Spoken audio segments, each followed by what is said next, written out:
because if I was in a position of power or authority, I would have you all arrested and tried for treason against my country under the grounds of 18 U.S.C. 2381 treason U.S. Code. Whoever owing allegiance to the United States levies war against them or adheres to their enemies, giving them aid and comfort within the United States or elsewhere, is guilty of treason. At City of Las Vegas Detention Center. Your account balance is $46.75. To hear the charges for this call, press 2.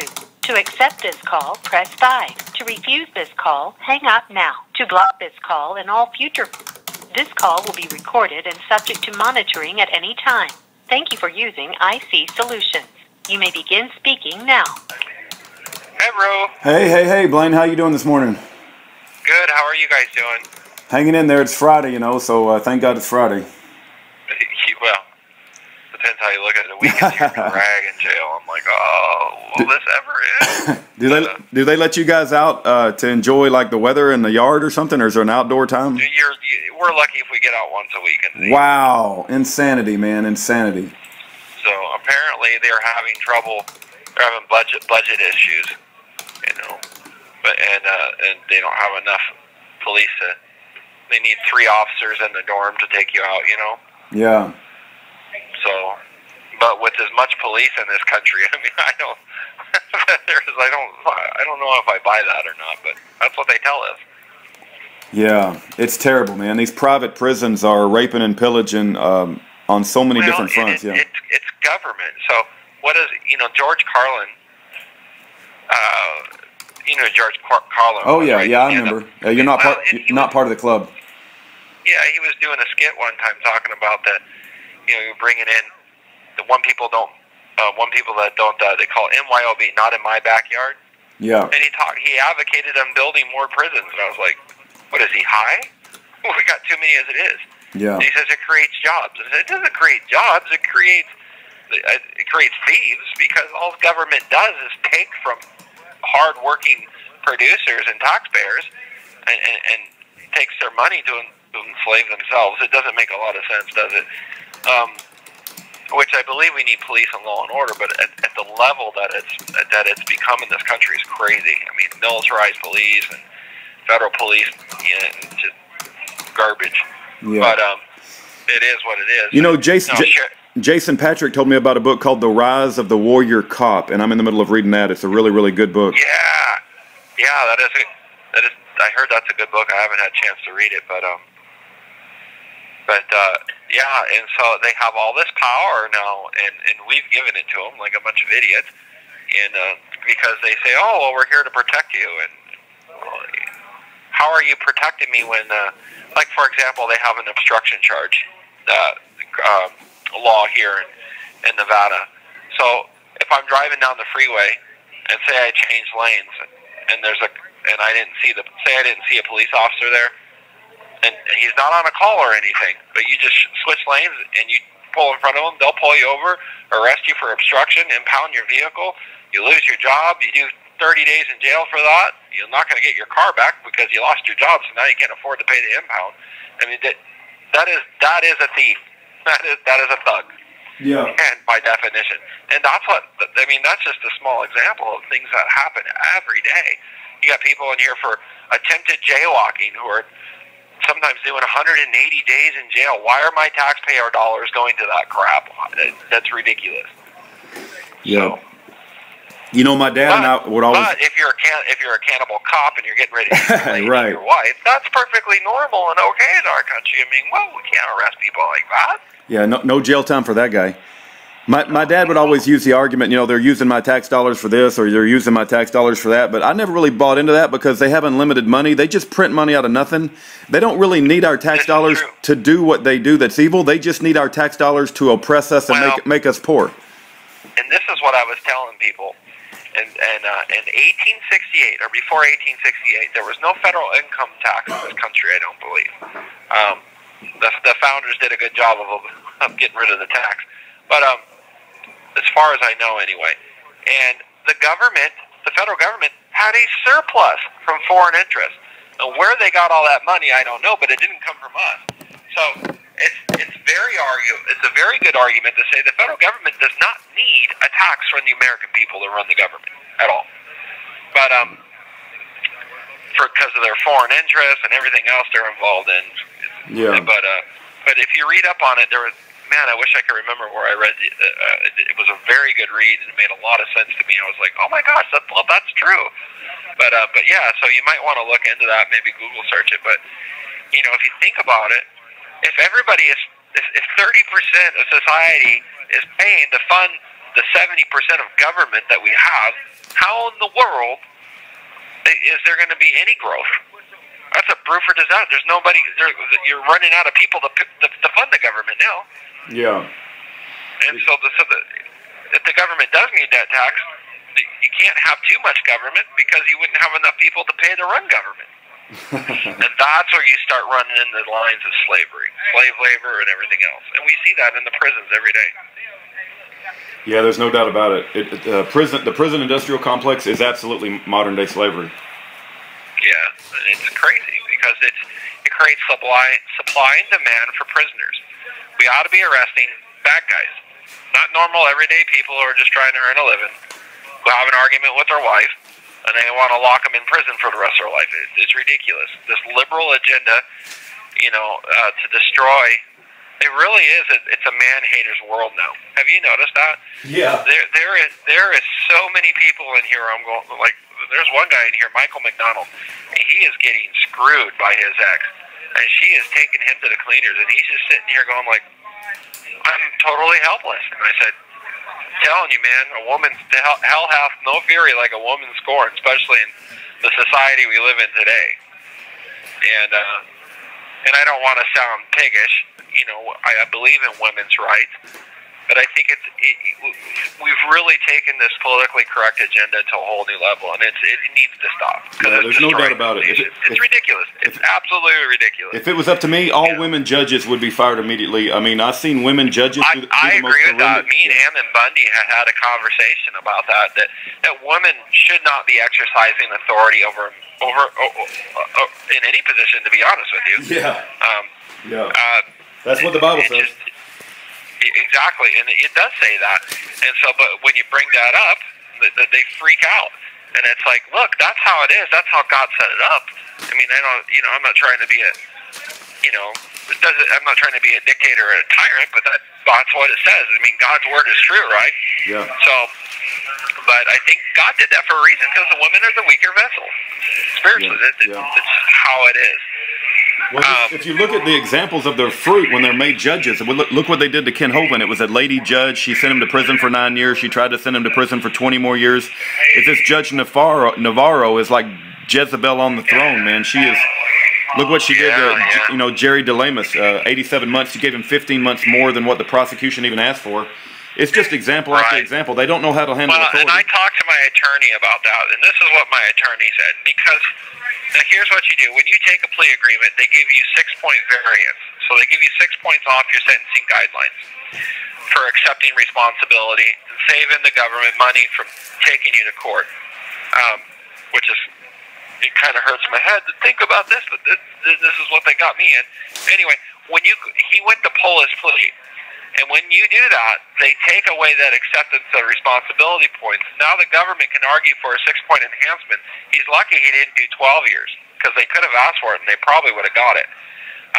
Because if he lost that 6-point variance on the sentencing guidelines, he could have done up to 12 years. Wow. It depends on what your offense level score is, but the way I calculated it with mine, it would be 12 years for me if I lost that 6-point acceptance of responsibility. And that was part of it. The other part of it was he wasn't remorseful, and me and you would be, you know what I mean? I mean, if we stood our ground and said, well, we did the right thing, but that's not what the judge wants to hear. Well, what was Jerry DeLamus? So my wife stuck it to him. That's what my attorney told me. Yeah.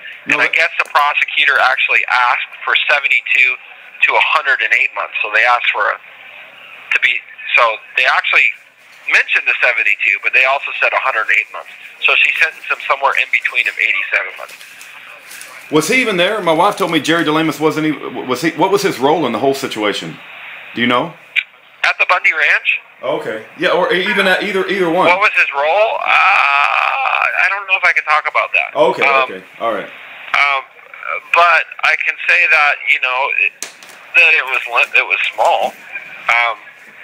Because I don't want to incriminate him in any way. Or, right. Yeah, I don't want you. I didn't mean it. myself, because I don't know. Because this is I have to be understand. I understand. I don't want to get you in trouble. I was told he wasn't even that there. It wasn't even, at some of the major events, and he's getting 87. Yeah, so he wouldn't have been there when the standoff happened. I don't believe. I don't remember him being there. But then again, neither was I. Where the area where the standoff happened, I wasn't there. I was back at the stage with Clyde Bundy. So yeah. But like I said, there's certain things I can't talk about it. But we had a lot of weirdos come out, and we had to kick a lot of people out of there, like the Millers. I didn't. And see, this is the thing. This is what people were telling me while I was in Arizona, getting reports so I could update people. But you had Lewis Arthur out there who was being a weirdo. He wasn't allowed on the ranch because he was a weirdo. You had the Millers. I think Jerry DeLamus disarmed the Millers because they were saying some weird stuff and had told them if they left that he would give their firearm back. But I can't comment on it because I wasn't there. I don't know if that's exactly what happened. You'd have to ask Jerry. Yeah, it sounds like the Millers, I don't know, but I wouldn't be surprised if a lot of government provocateurs showed up just to Well, and that's what's weird about it, because you had a lot of people showing up. We're here for the revolution, strapped with, machine guns and not machine, but they were ready for a war, and we're just sitting there going like, that's not what this is about. We're not here to start a revolution. We're here to prevent. And this is meant to be a peaceful movement, not a war. But you can't. Free men are hard to control. Yeah, so, that's the truth. And we did. People did the best to police their own, and I think we did a good job. Nobody died, and that's the most important thing. Nobody died from the Patriot side. If you read my PSR report, the PSR report is your pre-sentence report. So there's an advocate that works for the judge, right? Yeah, but they did kill Lavoie, right? Even though nobody, the Patriots didn't kill anybody, but the government certainly did. Yeah, that's the thing. This whole thing is stupid. And then they're saying that we were violent. So how are we violent? Didn't the judge call Jerry a tyrant? Yeah, well, I don't know if he called him. We the people can't be the tyrant. Only the government can. That's right. How it's defined. But so she doesn't know what she's talking about. She needs to look up in a dictionary what tyranny means. But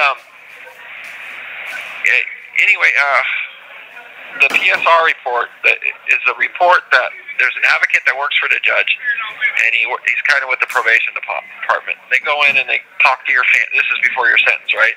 They talk to your family members on, what do you know about Blaine? And blah, blah, blah. Yeah. That reminds me, I got a message from your wife, Melissa, last night. So check this out. Yeah. In the PSR report, it stated there was no identifiable victims. There you go. And I went, dude, how the hell am I guilty of anything? No victim, no That was really hard for me to wrap my head around, because I was like, if there's no identifiable victims and I didn't victimize anything, how did I assault a BLM officer? Yeah. So, but see, that's not how it works. So we think, well, I wasn't there, I didn't assault anybody. Well, the way it's defined is, so they have this case law called Pinkerton case law.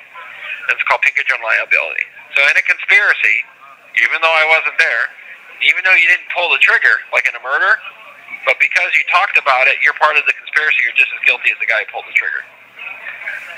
And so, like these murder cases, what happens a lot because of things like that, you'll have the guy who didn't do anything but had talked about killing the guy.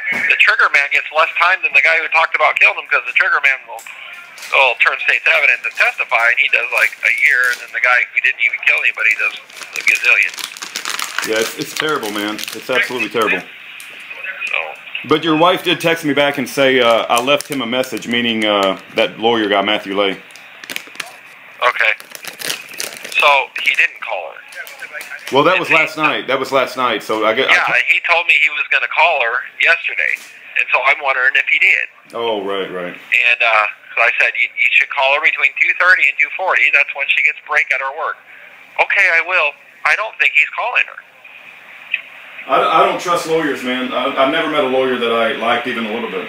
Right. So if my wife conflicts with this information, I'm going to have to call him on and be like, my wife said you didn't call her. Yeah. You know, so don't tell me you're going to call her if you don't. And don't lie to me. Just tell me the truth. If you got busy and you couldn't or whatever. So I don't know. But I told her, so she just needs to keep calling him to get a hold of him. I don't know what I'm going to do, but But anyway, so the PSR report had said that there was no identifiable victims in the case, and I went, this is just weird. And so it's hard for people to wrap their heads around because it's so twisted with legal jargon and red tape.